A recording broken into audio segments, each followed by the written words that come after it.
Welcome to Courage Conversations. I'm your host, Maureen Garcia. You can tune in to watch us every week at 7 p.m. Eastern Standard Time on YouTube, Facebook, and Twitter. We have a great show for you tonight.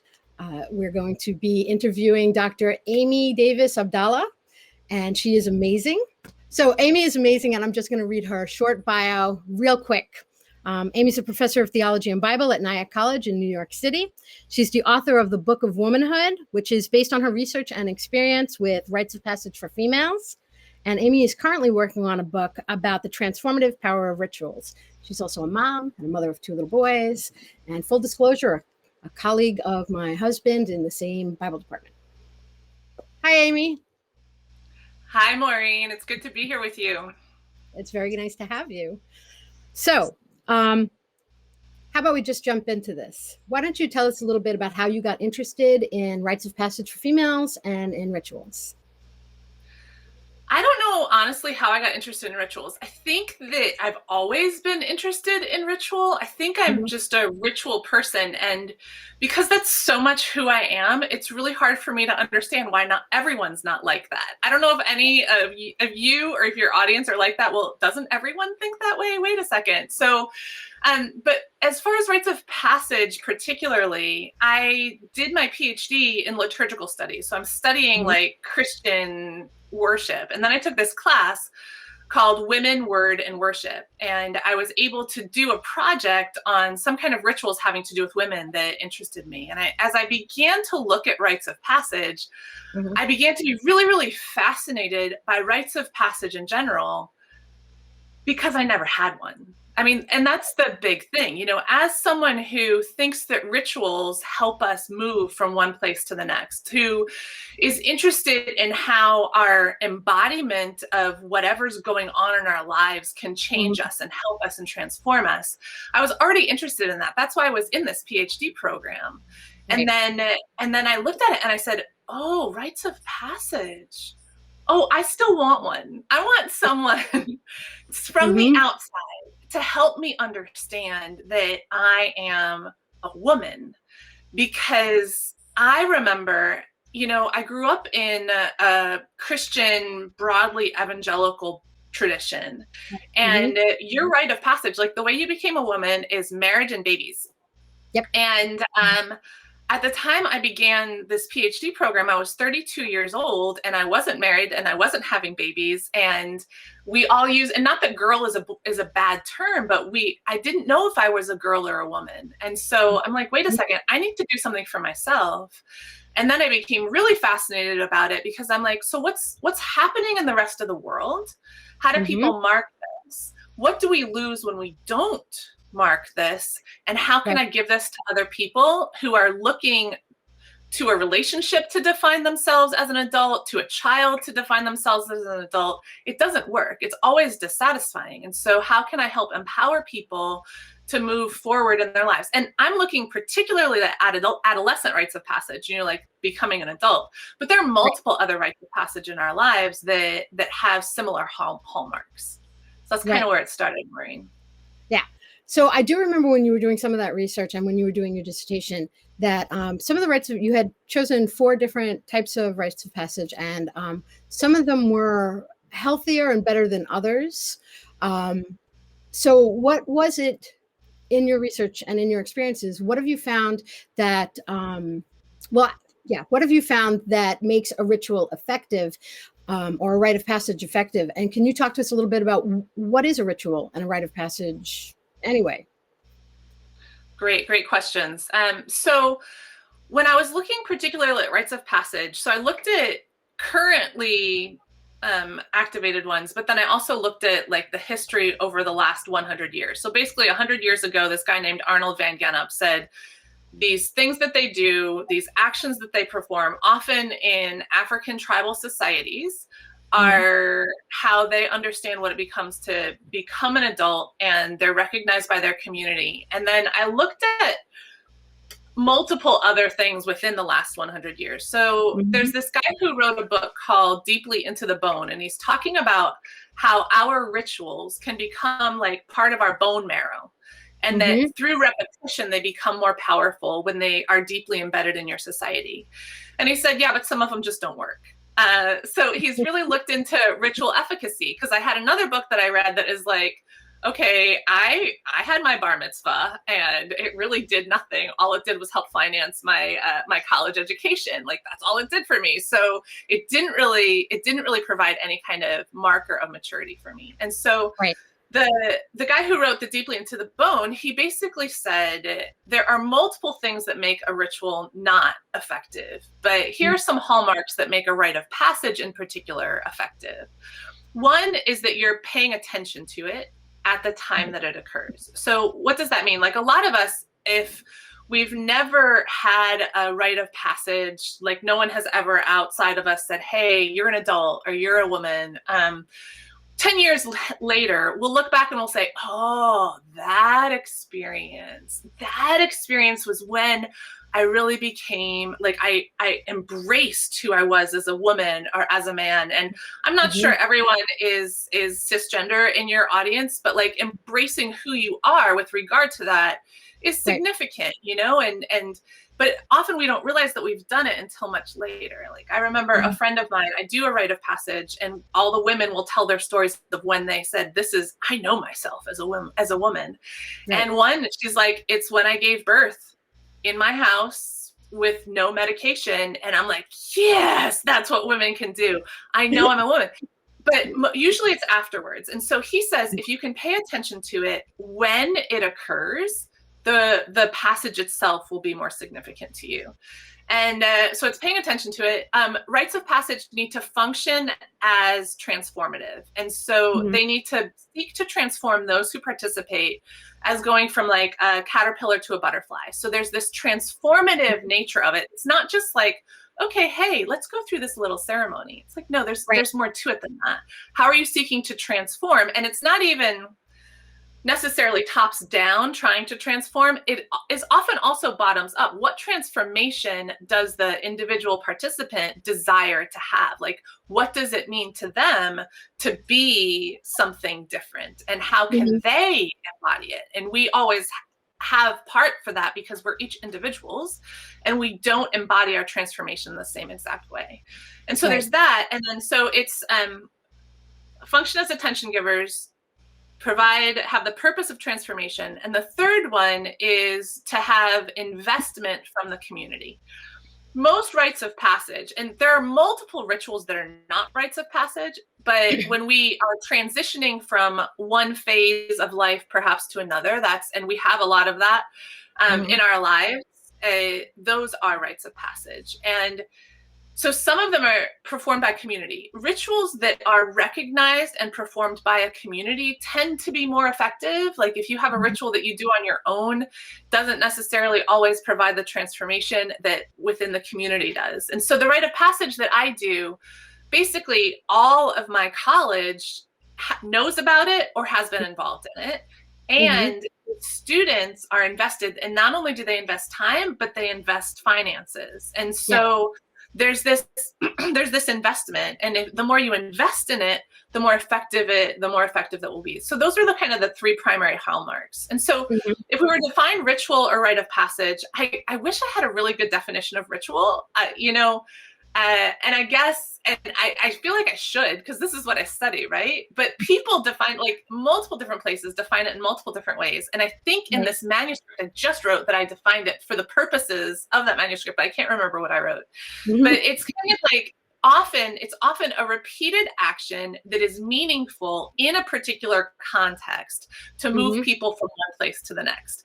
Dude, this is recorded, right? So I'm going to go back to this because I think that was pretty good and it just came from my head. And rites of passage in particular are that kind of ritual that mark life changes. Right. So, marriage is a rite of passage, and its symbolism tends to honestly be more impactful for the woman and more impactful in the traditional ways that it was done. Like, you moved location, you were living in mom and dad's house, and then you moved to a new place together. Right. There are multiple different ways that and women change their names. They got a new name. They got Mrs. And I mean, the guys got to be Mr. the whole entire time, and it kept continuing with that. And so when you're marking a completely new, not necessarily identity, but a real transformation in your identity is when you do rites of passage. But there are multiple rituals for multiple other transitions that aren't necessarily as kind of big as that, for lack of a better term. That's good. I'm going to go back a little bit, because at some point when you were talking about the whole it being, well, first for the audience, when Amy talks about the ritual that I do, she created and founded a ritual at the college she works with where women who are seniors for the whole year, for 2 semesters, right, will go through a rite of passage together with mentors and very specific information and challenges and responsibilities that they have. But that's one of the things I want to talk about. You talk about it being transformative, and like when you're talking about marriage, or when you're talking about the rite of passage that you have at Nyack College called Woman. It sounds like there's for it to be meaningful, it sounds like there's often a cost or some kind of sacrifice, or some kind of like you said with the whole butterfly kind of thing. It's not there's some element of discomfort. So how does that play into it being more effective and more meaningful? Well, I think anytime you transition from one phase to the next, or whatever kind of bigger picture transition you're doing, you have to say goodbye to who you once were. There's a loss. There's that loss. And so there's a certain amount of grief to that loss, but there's also it's a significant decision to say goodbye to the little girl. I mean, in psychology and in therapy, we talk to our inner child, we love that little girl in a way that she was never loved when she was a little girl. Right. And so we do work on that, but you can also say, I'm not that person anymore.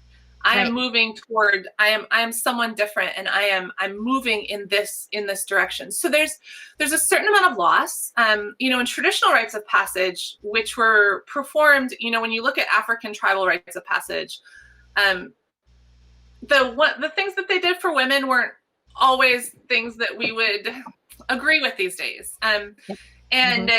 What they did for women was different in that the women were enclosed and it was more individual. And I think there's good things about that, but I also think that there's something human about that, but there's also something human to being separated from your regular society and undergoing all kinds of physical challenges that you have to do them in order to go to the next phase. And for us in our society today, we don't necessarily have these physical challenges that we need to do. And I think sometimes we're like, rites of passage, let's go and like kill a deer with an arrow. And I'm like, no, that's not what we do. Some of us are more metaphorical. I mean, because we still have other challenges.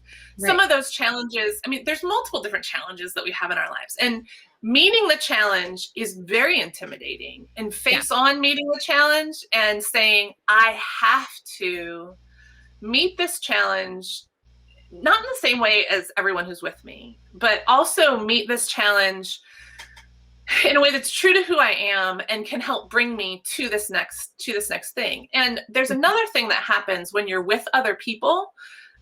Victor Turner wrote on communitas. He calls it communitas. I think it's a Latin term. I can't remember. But, when you go to college, if you do the traditional, which is getting more expensive all the time, go to the college campus and spend 4 years with those people, the relationships that you form there tend to be the kind that last a lifetime. I've just recently reconnected because one of my college friends is sick with an incurable form of cancer. And so our college people are getting back together and we're talking because those relationships that we had back then were so significant. The same thing happens in the rite of passage when it's a longer period of time. And you create relationships with these people because college is a rite of passage in our society. And we experience it differently. If we do it later on in our lives, or if we do it as a commuter, it doesn't mean it's not a rite of passage. It just doesn't have all of the traditional hallmarks as it does when you change locations and stuff like that. So there are challenges, and it is intimidating. And when the students say you count the cost up front, at least in the rite of passage that I do, it's like, okay, for some of them, paying whatever the fee is like, oh, no big deal. Mom and dad are going to take care of it. And for others, they're like, that's this many hours of me working at my retail job. And can I sacrifice this? Sometimes we have scholarships that we give them, but it's never a full scholarship because I'm like, they have to invest on their own and they have to count the cost before they do it. And we have a really low attrition rate, I think partially because of that. But some people do drop out because it's non-refundable. It's like, you're saying you want to be part of this and you're going to move forward with it. And maybe it's just, some people are just like, oh yeah, but no. And then you prepare everything for them and they don't do it. So part of that is protects us as workers, what we're doing, but it also says we're going to raise the bar. And there are these challenges and they're all scared when they first come in. I mean, not because I'm a scary person. I don't think I'm scary. I live with myself every day. I don't care at all. But there's like, okay, I want this change. I want this challenge. And because in our society, it's choice-based. And in other traditional societies, it's not. It's just like everyone did it. And there are pros and cons to both. Right. So it sounds a bit like what you're talking about with a rite of passage, that it's more a process than an event. Like even when you're talking about a marriage, there's a process getting ready for the marriage, getting ready for the transitions. Even if it's the transition is something as simple as the life transition, not the personal transition, but like moving house. But there's a whole process where you're becoming, you're stepping into another aspect of yourself, or a more mature aspect of yourself, or a more knowledgeable aspect of yourself. All right, so let me take a look at our notes here. All right. Can I make a comment for a second, Maureen? Because I think when you're doing that, even when you're moving house, the transitional stage is really hard.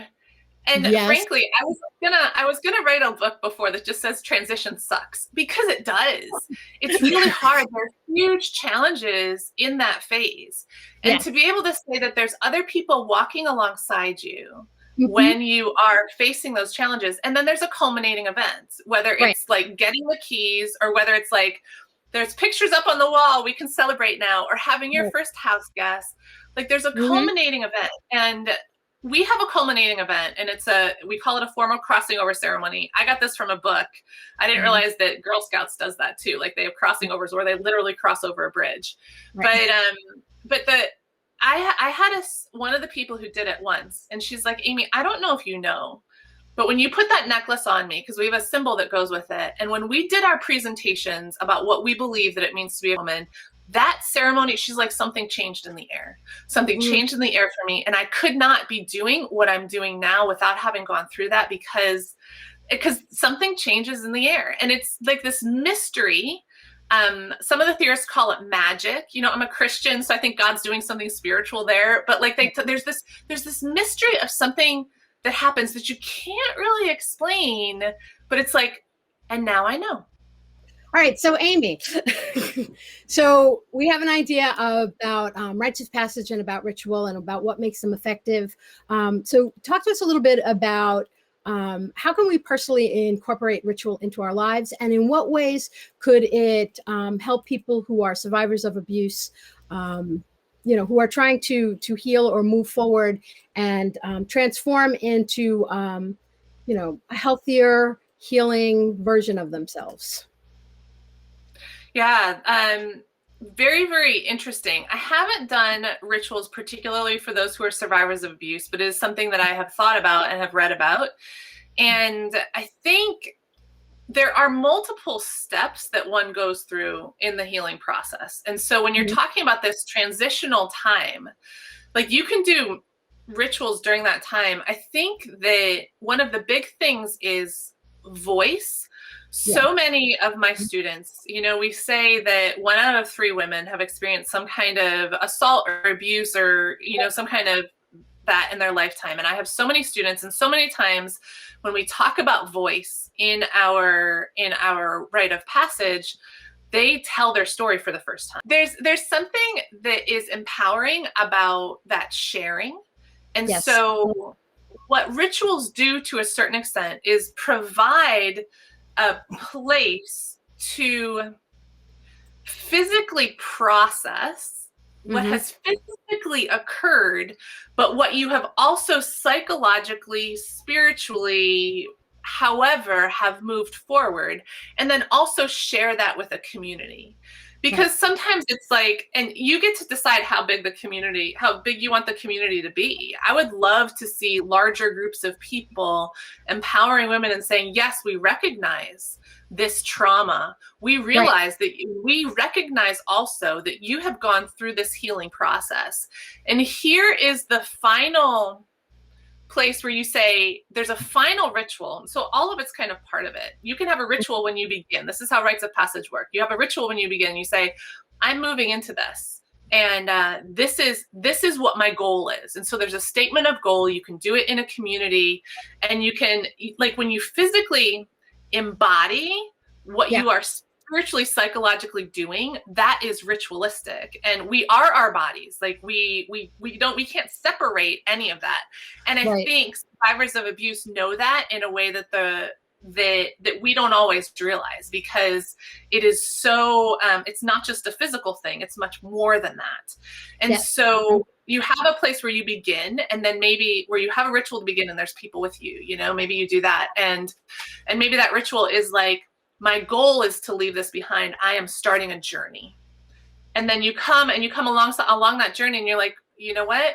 I think I am to this point, and I don't have anything written about this, but I'm fairly certain there are rituals that are written out here. And you say, I'm to this point where I need to recognize that the chains that have come from this experience of my past have been broken. I'm not chained by it anymore. And I want to celebrate that with my community. And Maureen, I know you do a lot more work with abuse survivors than I do. And I'm coming at it kind of from an outward perspective, but it's almost like, and maybe even in the middle, there are points where you celebrate what's no longer. And you look forward to what's ahead, and you celebrate what's no longer, and you look forward to what's ahead. And there are particular ways to do that. It is best to do it among others. I think for people like myself, like as a person who is not a survivor of abuse, for whatever reason, you know, it is helpful for me to be part of that, not because I'm doing it, but because I'm watching, because your story is human story. And that human story, and bringing that together with other human stories that haven't experienced the same thing, and then walking alongside one another in that human story, is incredibly important. And to be able to have these places where you're like, you know, in the Lord of the Rings, I don't know, I mean, I know that's old now, but in the Lord of the Rings, and I can't remember which one it's in, but there's Gandalf. He's on that bridge, and he sticks his staff down, and he says, "You will not pass." Yes. Like there's places where you mark, and you're like, "This is it. I have done the work. I am here. This is where I am, and I am stating to the demons or whatever that has plagued me, you aren't me anymore. You're over here, and you might come and talk to me, but you do it ritually with other people, and you make this statement, and you have a physical symbol. Like I have students who wear this necklace, not this one. I should be wearing it today because I'm talking about this, right? But I have students who wear their necklace whenever they go into a job interview, because they're like, this reminds me that I can be confident, that I have an important voice, that I can tell my story. And as I walk in here, there's this physical symbol that's reminding me. And so the physicality of it is really, really important. And often the words spoken can also be important. You know, I come from a Christian perspective, so of course there'd be some biblical passage or something that would be part of there. But it doesn't even have to do. It could be a Maya Angelou quote. It could be like any of these words. And then if you have formed a community of survivors as well as others, and you form a community of survivors, and as you walk through, everyone gets this word, or everyone does this in the same way, and then that's what he's talking about. It becomes deeply into your bone, that you're just like, it's like 12-step groups, you know? It's just like, when I get that, they have symbols that they give out after certain periods of time, and they have a ceremony that they do, because this stuff is important. And marking freedom is incredibly important, because it helps you live it out. Yes. You can live it out without the mark. Like everyone can do whatever they do without rituals. But ritual often helps it happen sooner, helps it be recognized by everyone around you. Because, Maureen, you have a young face. I was thinking about that when we first, and you have a young face. And so, I don't know. you do. So, like, people with young faces have trouble having other people recognize that they're adults. And I don't think that happens for you, but I wonder if it happened when you were younger. And so, and I think people who are somehow, whether they're marked by their physicality or whether they're marked by their understanding of themselves, when you have others recognize that you're an adult or recognize you have reached this place of freedom, and it may be a journey for the rest of your life, but you've accomplished this, you've come this far, it helps you have the confidence. If others don't necessarily recognize it, it doesn't matter anymore, because you have the core that does. And you've got this core that's walking through you, and you've got this core, and you know it deep in your bones, and you've helped other people in the same way. So as a survivor, some of the stuff you're saying is it just resonates really clearly with me. When you were talking about voice and about having people tell their story for the first time, that is such a common experience of survivors. Many survivors don't tell at all. There are, I think it was some kind of average of male Catholic abuse survivors. They normally don't disclose to anyone until they're well into their 50s. So but there's so much shame and silencing, and for many of us, we experience a sense of muteness, and also a sense that we are the bearers of these burdensome secrets about what happened to our body and what this or these abusers have done to us. And the abusers kind of place that on you, that you're the one that bears the burden of the secret. So speaking about it is such a very powerful thing. And then to have people like you listening, who it may not be your experience, but like you said, human experience, like my individual story is going to overlap with your individual story at certain points, even if we've never experienced the same exact things. And I think it's important to have other people, like you said, supportive and just affirm that. But it's also interesting when you were talking about just, marking in lots of different ways, but also having like, it's almost like, I'm trying to think, when you talk about like the necklace or the physicality of something in American culture, other than sexuality, we're really not big on embodiment. And in Christian culture in America, we're so not big on anything that has to do with your body. Like we're getting better a little bit, but there's still so much. It's almost like we're our body is just the thing that walks our brains and spirit around, and as if it's not consequential. And one of the things that survivors can help with is, we're, as you said, we're very aware, unless we've been dissociating, which we do too, but we're very aware of the impact of physical actions upon us, but also emotional and psychological kind of abuses towards us, and how even the emotional ones leave some kind of physical trance, like your brain physiologically changes when you've experienced trauma.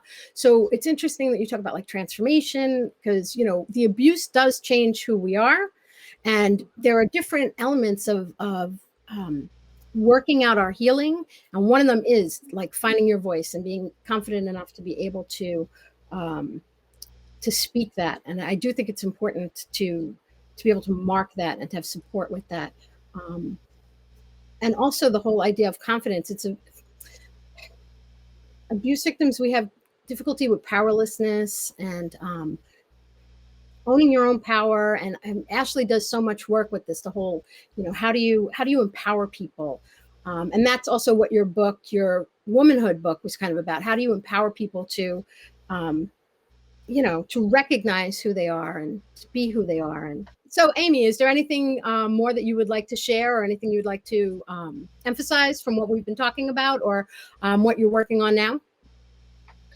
Well, I think that there's a friendliness to ritual within Christianity as well as very much outside. And I think with the pandemic year, we've all experienced a loss of a whole bunch of rituals. Like we can't have regular funerals, we can't have regular graduations, we can't do any of that. And I think that has reminded us of the power of ritual in our lives. And I want to say to your people that there are resources that can help you figure out how you can ritualize particular passages that are important to you. But more than that, you get to invent. And to a certain extent, like when we talk about physicality or we talk about objects, I do think that objects have power. I do think things have power. Like her putting that necklace on, and like this necklace actually means something to me too. And when I wear this necklace, it means something for me about someone who loves me and who gave it to me. I do think objects can do things for you. But I don't know that it's the object itself as much as what you put into the object, if that makes sense. And maybe you have, maybe you like crystals, I don't know. And so you have a whole bunch of crystals that you bought for yourself at different stages on your journey. Like I did that when I was in my PhD program. It's like, okay, these earrings actually were my second year. Once I finished my second, and you can't even see them, but they were like, once I finished my second year, this is what I got to recognize what had happened in my head and recognize what had happened in my body and in my heart. And putting all of that together, I don't know that we're always very good at that. I mean, especially within Christianity, we are body deniers, but I'm sorry, it's just ridiculous. Yes. I was reading a psychological guy who I just interacted with recently. And he's like, we are our bodies. Our bodies are us. And bodies are really, really important to those who love you, because whether it's your soul or not, I loved you in that body.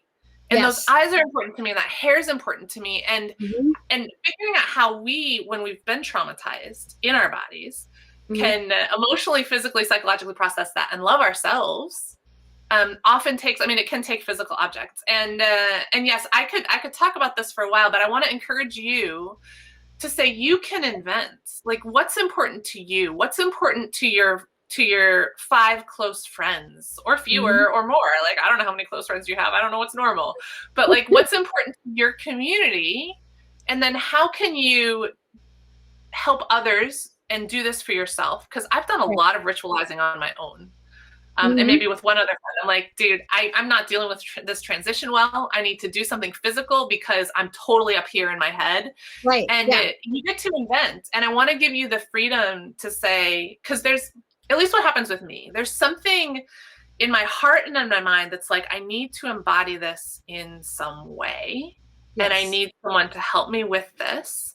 And there are resources there, but I want you to be free to say, yeah, I think that might help. Because for me, I've done particular rituals, just like a little ritual when I was transitioning from sabbatical to going back to school. I was having a real hard time with going from my sabbatical to actually working in a different way.